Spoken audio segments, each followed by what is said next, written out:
के कटोरा जेहा करथे यहाँ बसेरा हो जाथे यहीं के।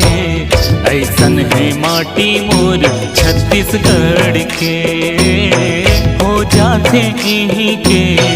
ऐसन है माटी मोर छत्तीसगढ़ के।